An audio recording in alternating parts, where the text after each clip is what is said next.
Hey everyone, what's going on? Welcome back to the Foundry. I'm JB here with Ken, Sly, and Tony, reviewing the final episode of Loki. So, what's happening, everybody? It's the finale, the big finale that was kind of slightly disappointing, but really sets up for the next season, which I'm super excited about.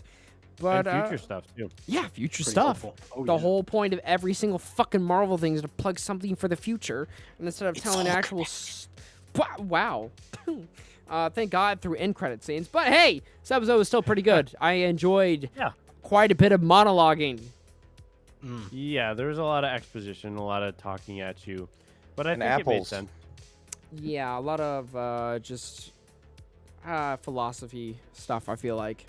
Yeah, I thought it was an interesting way to talk about some deeper topics and stuff. Which is why everyone comes to Disney Plus to watch Loki for deeper topics. Indeed. Yeah, this is called For All Time, Always. We meet a brand new character, the one behind everything, who was behind the TVA and everything, behind creating time, and who was protecting the sacred... Yeah, protecting the sacred time...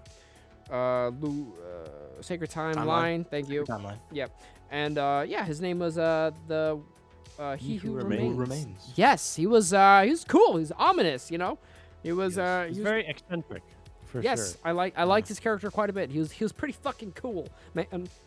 He was pretty cool. Yeah. He actually got a backstory on him and, like, how he pretty much survived the Nexus event, the very first one.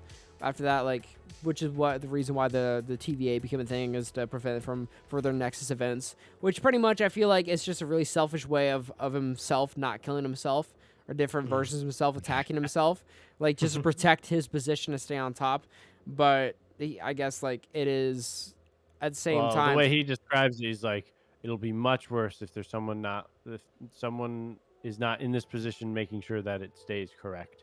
He's like the most powerful, but the most gracious and humble out of all of them, which is ironic. So he says. Out of all his variants, yeah. So apparently. He says, yeah.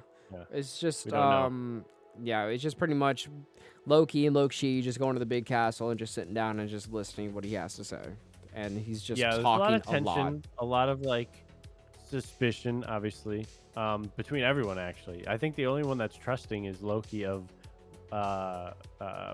Loki, I forgot the actual name, and that's the only thing that came to mind. Sylvie. So yeah, there's just a lot of like tension, obviously, because you're like up against like this super powerful guy. Apparently, like I think she tries to attack him at one point, and he just like, multiple times. He just teleports out of the way essentially. Because he knows what's gonna happen. He knows all this stuff. He hits her with a Yeah. Gotta be quicker than that. Yeah. He literally has the script. Yeah, literally. He wrote the script. He's like, yeah, you're supposed to do that. I knew you were going to do that. I don't read the script. Script, yeah. He's that guy. For real. Yeah. It's very interesting.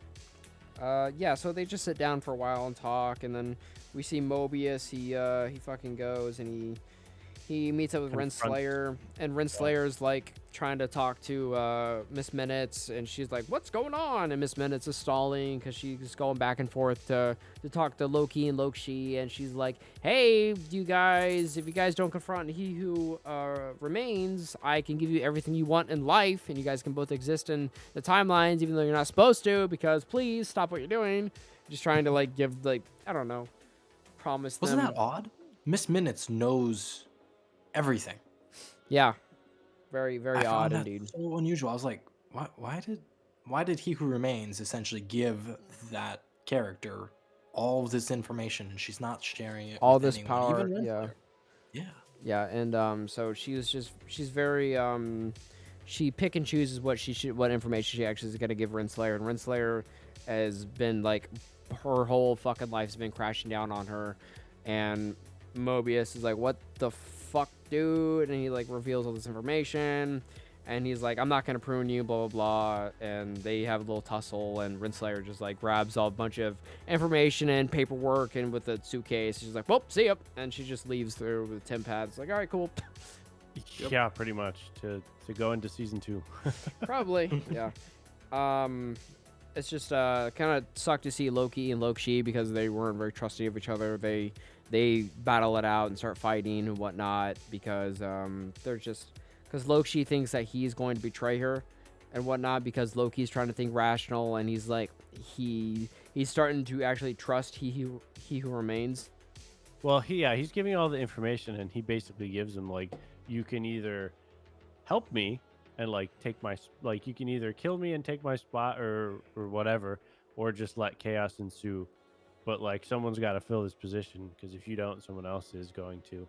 Yeah. And he's like, One you of ain't his gonna variants- like when they come in here. Yeah, because his variants, like as he explained earlier, like the whole reason this is even a thing is because like the original him or whatever discovered the multiverse, and like they were traveling between. At first, it was good, and then they all started fighting for control, Freaking and then just like multiversal war. a whole multiversal war, broke out, and then he created this whole position and where he is because he wanted to prevent that, and that's why the sacred timeline exists, is to prevent this like multiversal war, essentially his variants from doing bad shit because they could, and so And they will. and they will. Oh yeah. And so if they kill him, they essentially allow the multiverse to break out and expand and do crazy shit, and that's why Loki and Sylvie start like, they're trying to figure it out, but she's not trusting, and She's not very patient either.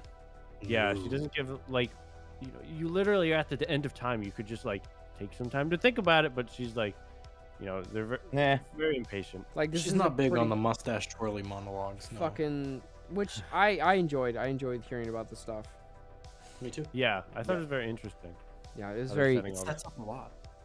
for sure. At one point, he's just chilling there talking. And he just like, you hear kind of the thunder crash in the background. He's like, this is it. He's like, this is like, I knew everything up to this point. He's like, everything is new. Yeah. He's like, do what you want now. He's like, He's like, I don't know what's no gonna point. happen. And Yeah. I thought that part was really cool. I was like, that's fucking dope. Because then I even just love Sylvie that. kind of looks at Loki, and Loki looks at her like, bitch, do not. Yeah, because he's like, this could get a whole lot fucking worse than it actually is, Yep. And so then what happens? She beats his ass and then she teleports him out. Yeah, she kicks him basically into, like, she turns on the temp pad and pushes him out, and Yep. at that point we don't know where he goes, but then she turns around and she just like, she takes that little hand disc thing that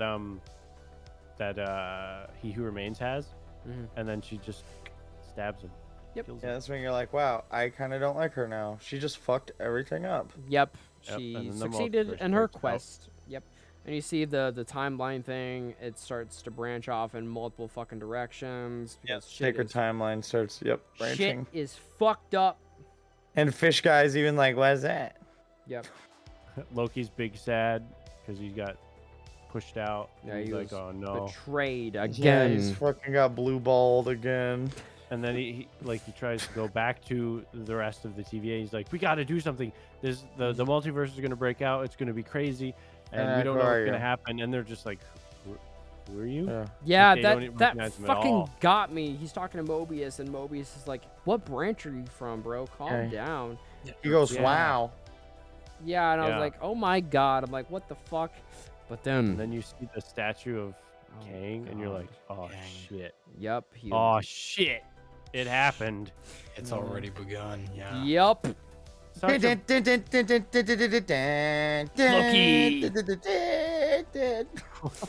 Yep. Did That's the show. no after credit either. Nope. Yeah, there's All a- we know is It's that eerie they as fuck. It confirmed a sucks. season 2. I'm waiting for one of these next MCU projects to show us the hints of aftermath from the TVA in one of these shows or That could be movies. Spider-Man. That'd be Yeah, insane. That's just rewriting everything. It's not retconning one or two things. That's fucking everything. The whole damn thing can get retconned. Yeah, I mean, Yeah. I think either, if we're lucky, maybe as soon as Spider-Man, but I know that for sure Ant-Man and the Wasp, Kang has been teased heavily. Oh yeah, no, he's definitely in that movie. And About Oh, Mephisto. there are theories that the whole of the TVA exists in the Quantumverse. quantum realm, because Yeah. there's like, when they go in at one point in the second Ant-Man movie, there's like a little city in the background, and Yeah. people are like, that's the TVA right there potentially, because that also kind of like lines up with the comics. I think to Holy some degree. shit, that's insane. Yeah, There's That a I- it's a lot very of- small detail that like would be very interesting if that's how it is. Yep. But almost impossible to know for sure And until a they say little that. callback to episode 5, one of those little Easter eggs. We see the living tribunal, like a little statue of a decapitated head. Uh-huh. I was saving this Easter egg for this episode because I was thinking that He Who Remains must have at some point succeeded in killing the living tribunal, because the interesting. living tribunal is like what the name suggests. He is the judge of the entire, essentially, MCU existence. He deems Right. what is worthy of living and what is not. Yeah. So a being that powerful definitely would not have let He Who Remains, control time like this unless he was killed. Yeah, very interesting. That's true. Yeah. Very true. This not a lot happened this episode, but I still was like so invested in the storyline and interested in it to see what would happen next that I still really enjoyed it. Yes. For sure. Yeah. Yeah, Tony, what'd you agree. think of He Who Remains? I mean, he's cool. I like the actor they picked for him. I don't think Kang is gonna act like he did it all, Yeah. No. Yeah. which is gonna be really cool seeing him. I mean, fuck, we might even possibly just see multiple Kangs, like I throughout, like wouldn't mind up until we see like the big Kang. They might just fuck with us, throw us like 4 different Kangs, and just have this actor come back for different things as like these variants. But yeah, I'm excited. I think he's gonna be like the next kind of like Thanos-y type villain. Yeah. I see I that. think that could be it. I mean, there's a lot of different things that they're setting up, so it's really hard to tell who's the next like major big enemy that Yeah, they'll what's fight, next? like, in like an end game Infinity War type fashion. Yeah. That's I'm really excited about that. It's gonna be pretty good. So yeah, I've got a brand new definitely saw villain that actually I don't know a lot about personally, so that's just like for me though. And I'm looking forward to see for the next season for sure to see what happens with Renslayer and whatever dilemma that she's going through and accepting that her life is a lie. Yeah. I'm excited. It opens with her riding jet skis with Owen Wilson. Fuck me, only F. Wow. Yeah, hey, Yeah. only one timeline is woke about, the whole, deception.